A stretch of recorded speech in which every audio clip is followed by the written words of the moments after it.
Hello and welcome to Yes You Can channel. If your Microsoft Pro tablet or Microsoft laptop is not turning on or is flashing the Microsoft logo, then stay tuned and I will show you how to get your laptop tablet back and running again.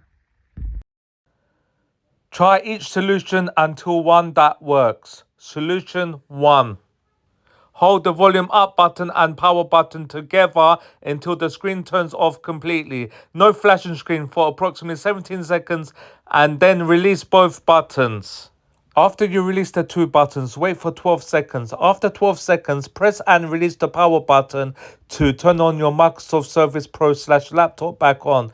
The Surface logo should stay on and boot into Windows. Solution 2.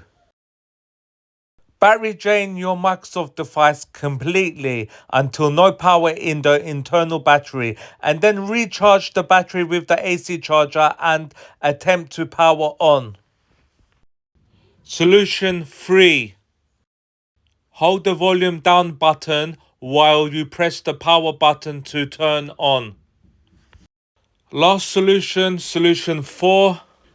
Worst case scenario, try reinstalling Windows if boot looping in Microsoft logo occurs. Final thoughts. Let me know if any of these solutions has worked for you. Please comment below in the comment section. Thank you for watching. Please like and subscribe.